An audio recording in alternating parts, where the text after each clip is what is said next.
Talk Wednesday show. It is 6 o'clock here in the Missouri Ozarks, and this is Kit Kelstow coming to you from my office cabin here in the Ozarks. As a reminder, I do have an office cat, so if you see me like make a weird gesture or something, I am trying to keep the cat from knocking over the camera. So we'll just see if she behaves during this call. We'll find out. I am here with Alana Lorens, and we are going to talk. This is our final NaNoWriMo kind of encouragement discussion interview.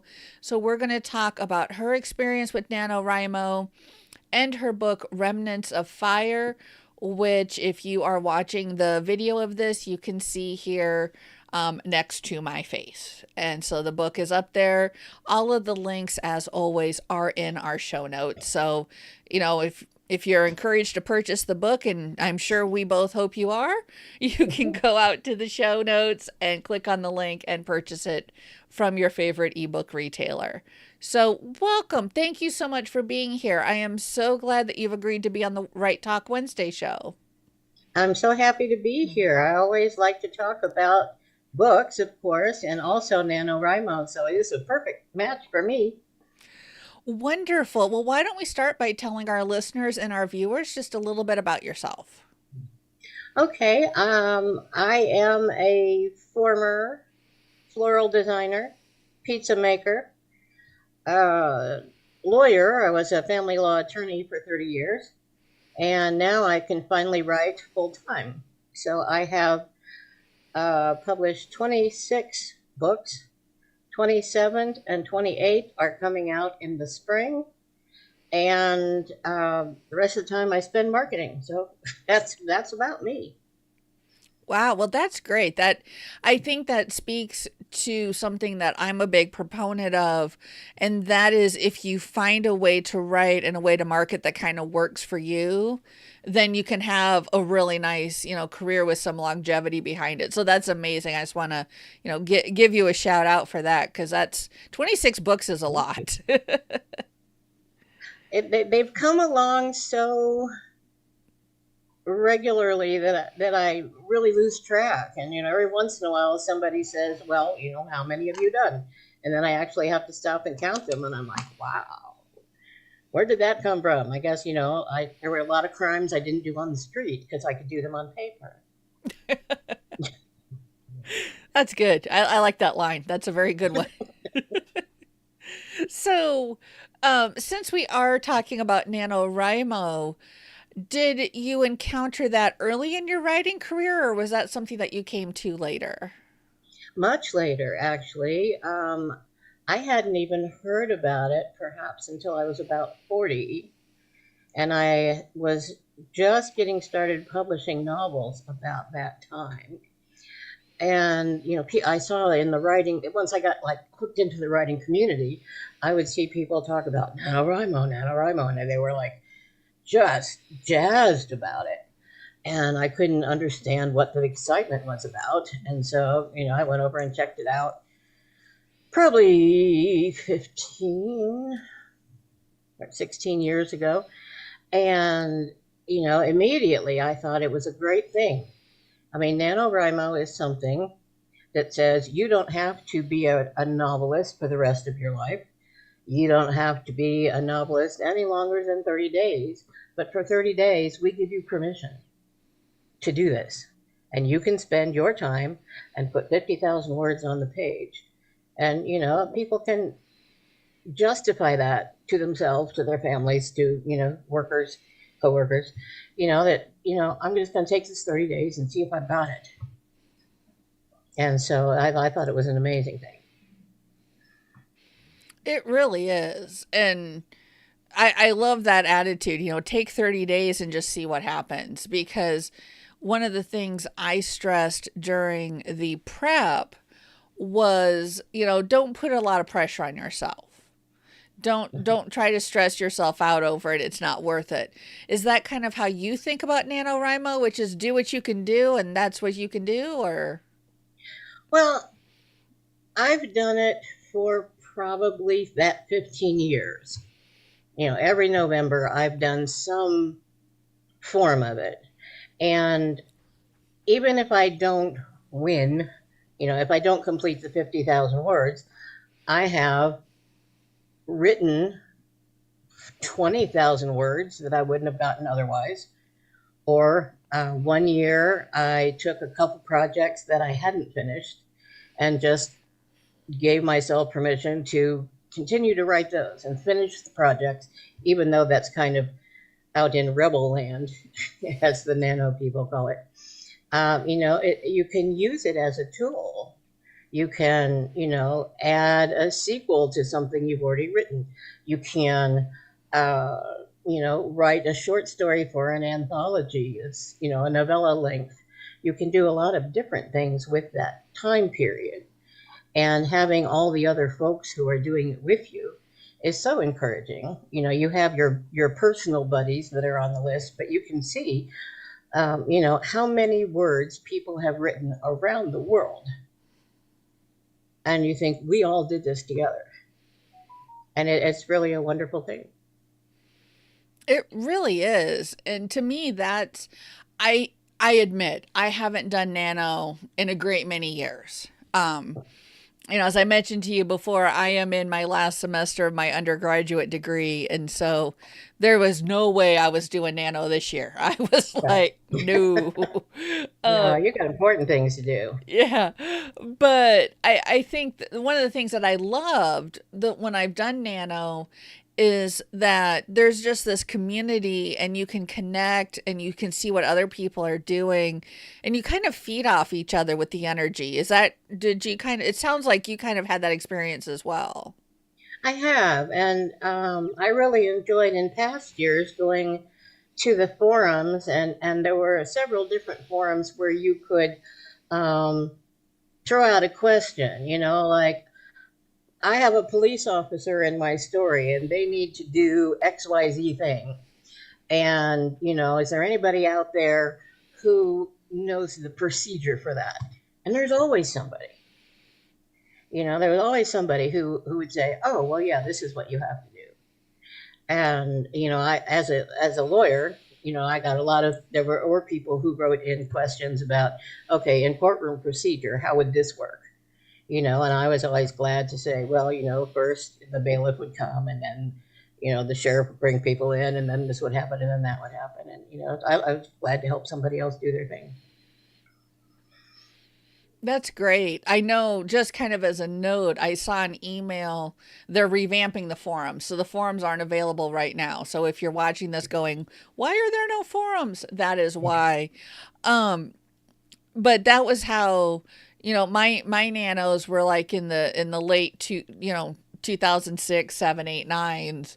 And so that was how I connected with people. And then um I lived in Des Moines, and so there was a huge write-in community. We'd all go to various Paneras and sit there and write. I don't. I live in the middle of nowhere now, so it'd be like a 4-hour drive to my nearest write-in. But I always thought that was great too, to be there and around other writers and to have that experience. Yeah. Since I moved to Asheville, in North Carolina, I left my longtime critique group in Erie. It's one of the only good things that came out of COVID, as far as I was concerned, was that they all went to Zoom meetings. So now I could be back in the critique group that I appreciate, and they have this every Sunday night. Is a during Nano, is they have a write-in session, and even on Zoom, it's lovely to be able to feel like you're connected to other writers, because writing is kind of a lonely profession. I mean, you can do it with other people, but ultimately you're the one who puts the words on the page. Hmm. Very much so. Yeah.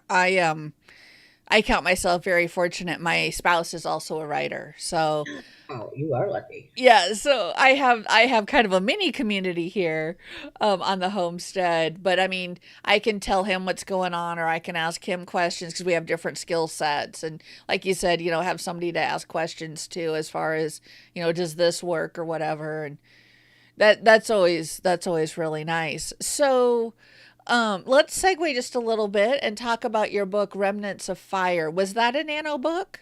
It was a nano book. It was in, I made a note of it yesterday, was 2009 Nano book, and it is a paranormal thriller, I guess we're calling it at this point. Um, a young woman who is a newspaper reporter, as I once was back in the pre law days. And she comes into a town, and there's a whole string of young women who are found dead without any particular reason or motive that they can think of. And they're all her age and, about like her. And so she gets assigned to cover the story and um, has to resolve this mystery somehow. And there are several men in the story who might be her friend and who might be her enemy. And she's got to negotiate through that and figure out, what the whole point is and why it is that people that go to this clinic aren't getting better. So it's a. I had to do some research on healers and healing, and scoped out,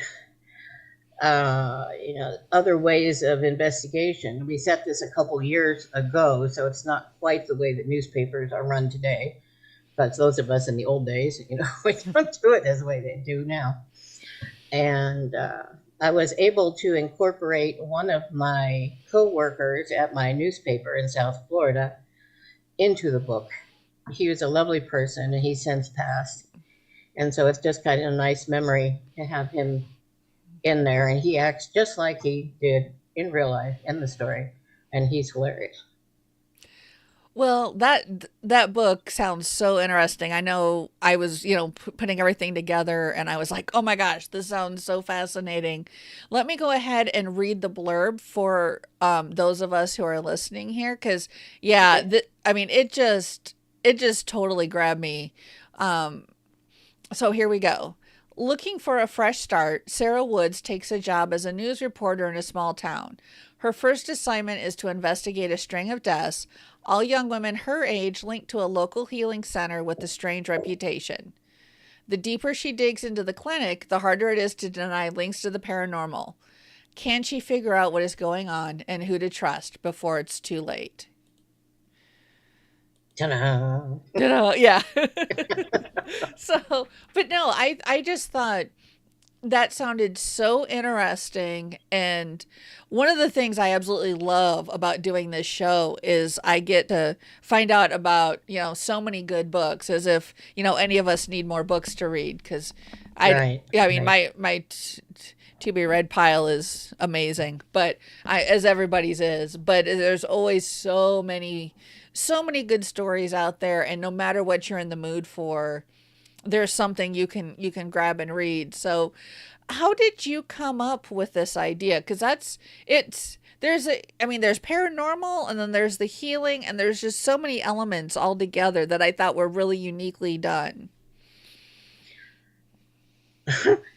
Oddly, I used to go to this chiropractor, and he had what I have since found out is a TENS machine, which Mm-hmm. is a small thing that they attach a patch to you with wires, and it electrically stimulates your muscles so that they kind of get overstimulated and then relax. And one day when he put that on, I mean, the nurse put that on and then left the room, and I was just thinking, what would happen if, because you always do as a writer, it's like, Mm-hmm. what would happen if that thing just went haywire and just, tried to electrocute you all by itself, and then when I went to a class where there was a healer teaching different techniques, which to me were strange at the time, um, I kind of went from the what if you had this go crazy and then this went crazy too, and what is the healer getting out of this? And if we're all transferring energy to each other, Are you going to steal somebody's energy? And how would you do that? And, then we were off to the races pretty much.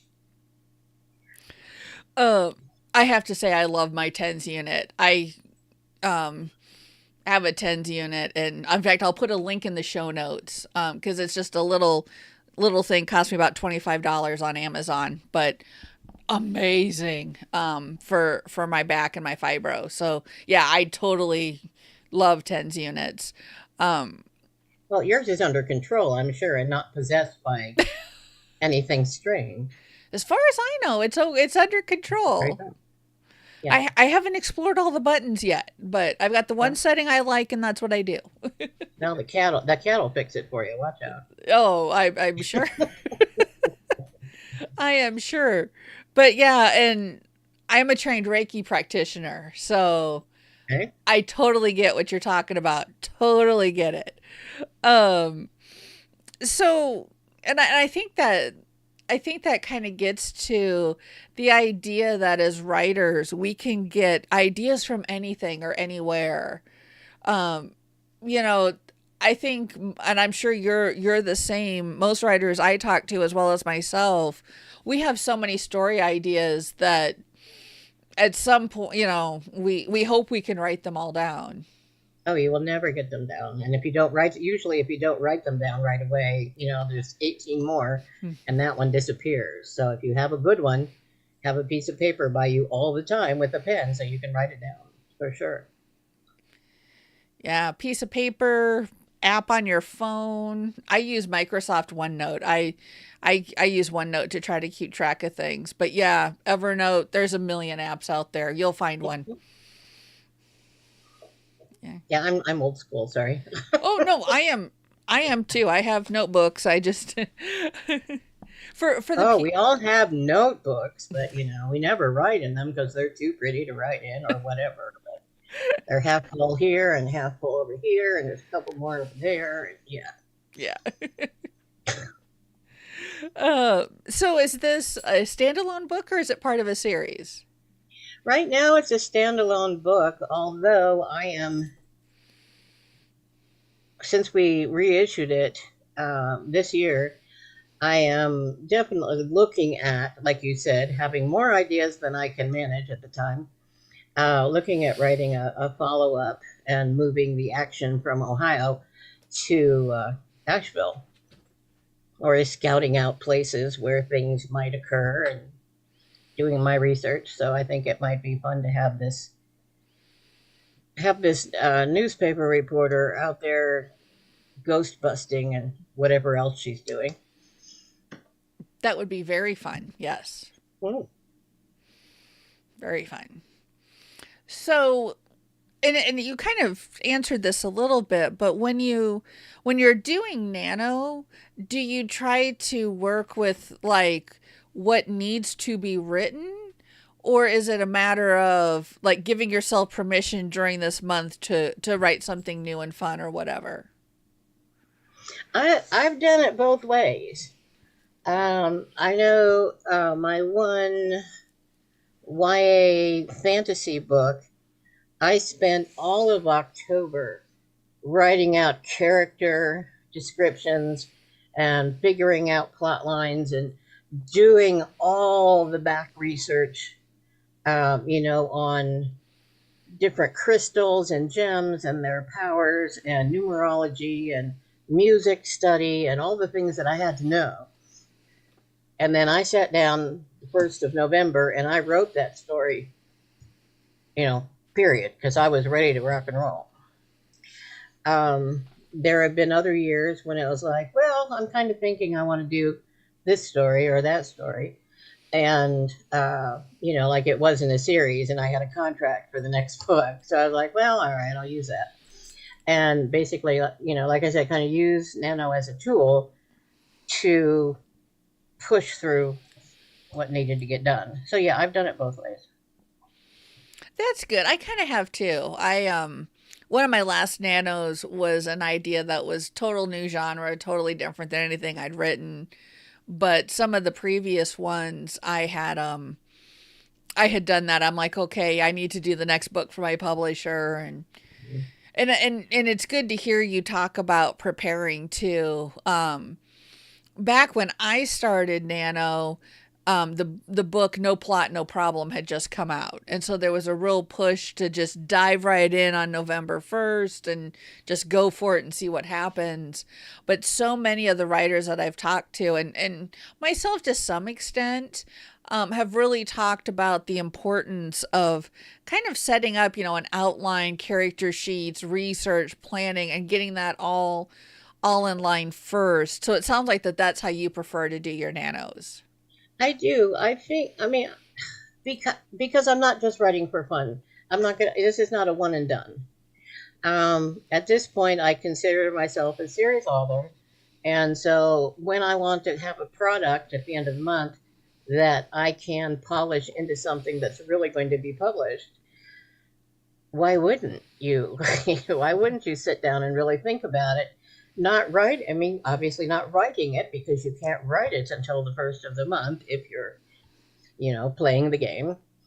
Um, but you can have so much ready and so many of the, oh, but what if this happens? And, what about this character? And, how can I get from here to here? You get those things all figured out, and then the writing comes so much easier because you really know where you're going. But like I know the first year I the first year I did Nano, you were in the forums and people would say, "Hey, I've got a plot bunny. Who wants a plot bunny?" And everybody would say, "Oh, I want one." And then they would say, "Okay, well, you have a fairy, and the fairy can turn everything green, and they live under the carpet."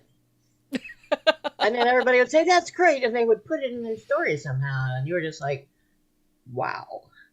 Um, and I guess if you're doing it one and done, that's fun, and you kind of see how that works, and maybe that's the thing that solves your plot problem. I don't know. I wouldn't think so.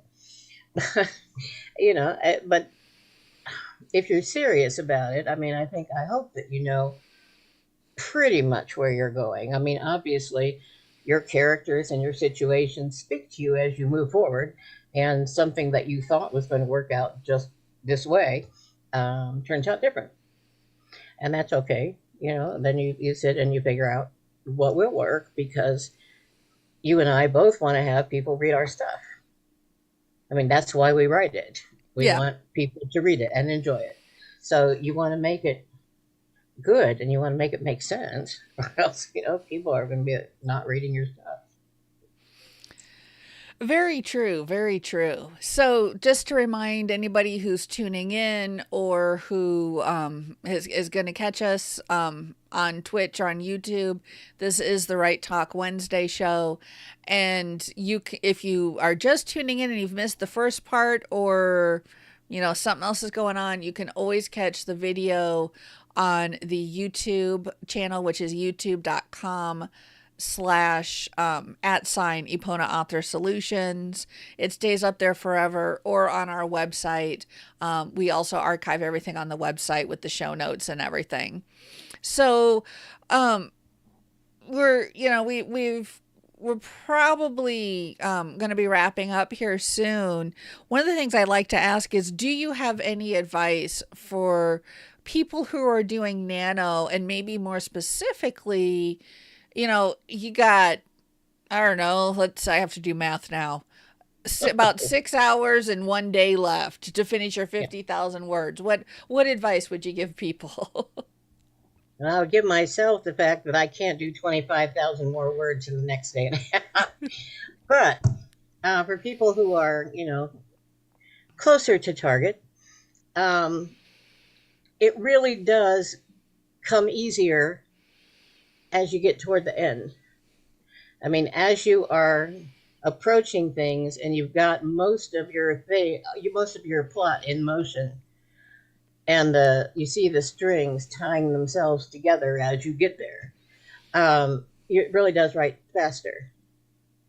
I know on several of my stories, I could turn out 10,000 words the last day because it just everything was already set into place.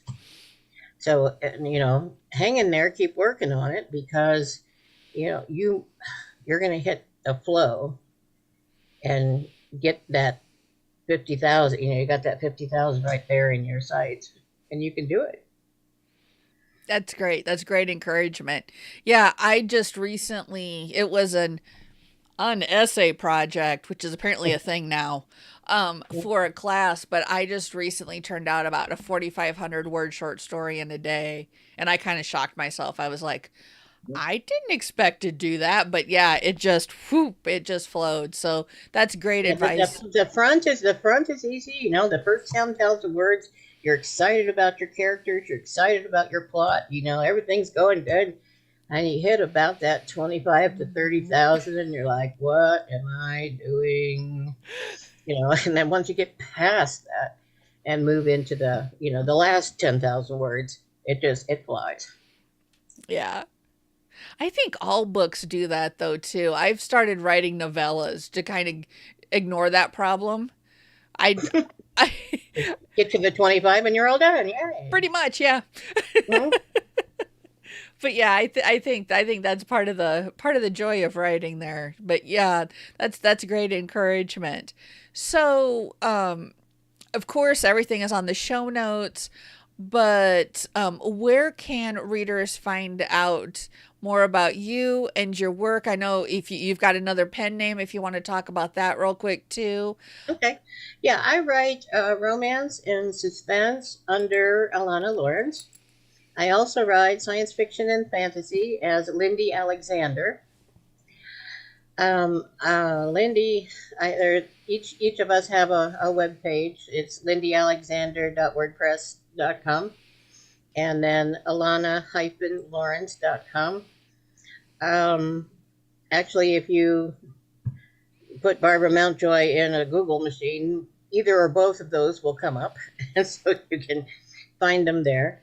I have one book under each of those names coming out in the spring. I have Cruel Charade coming from the Wild Rose Press, and I have Betrayed, which is a shapeshifter novel, but it's a alien shapeshifter who is a lizard. So there's no warm fuzzies there. And that is a science fiction romance that's coming out from Dragonfly Press. So yeah, the books are very different depending on which side of the name they're on. If it's Tuesday, I must be Alana. I don't know. I can't tell. That's wonderful though. And I'll make sure and add those extra links too in the show notes. Oh, thank you. Yeah, at the time I started publishing, I was at full time practice as a lawyer, and I was writing about elves in the Montana mountains. And I thought, I can't put my real name on that. Nobody is going to take me serious at work anymore. So I chose Lindy at that point, and then I read, that your pen name should reflect what people are going to expect to read. So if I'm writing science fiction and fantasy under Lindy Alexander, then obviously if I'm going to write romance and suspense, I should pick something else, and that's how Alana came to be. And so the three of us worked pretty well together, and like I said, keep me off the street a lot, so it's good. Yeah. I'm currently rebranding in my writing and that, but basically all my pen names are various flavors of Kit because I was like, I don't want to give myself a pen name that if somebody, yelled it out at a convention, I'd ignore them. And I didn't trust myself to remember who I was in any given moment. Oh, So I hear that. I hear that. yeah. So yeah, but no, that's great advice too. Like, my pen name for young adult, which is a new genre for me that I'm working on, is slightly different from fantasy and all sorts of things. So yeah, great advice. Well, is there anything else that you want to add or something that you wished I'd asked that I haven't? I would just, as far as Nano is concerned, it is an experience. And I think every writer should do it at least once, just to see what that feels like, to be able to really cut loose and do the story you think you have in you. And, if you do, maybe you'll fall in love with how that feels. And then you found a new expensive hobby for life. Uh, unless you really like marketing. But it, it's it's such a joy to be part of that experience with thousands of other people around the world. That I would not say to ever pass it up if you can jump in and do it. Well, thank you. That is excellent advice. And there we go. That, sorry, I had a cat chewing on my hand while I was trying to talk. That's fine. I I'm was, just glad none of mine have showed up. It's like good. well, Skittles and I have very much enjoyed having you on the Right Talk Wednesday show. So I am I've loved this conversation, and I'm very happy that you agreed to join us. And thank you so much for being here. Thank you for having me. It was a lot of fun.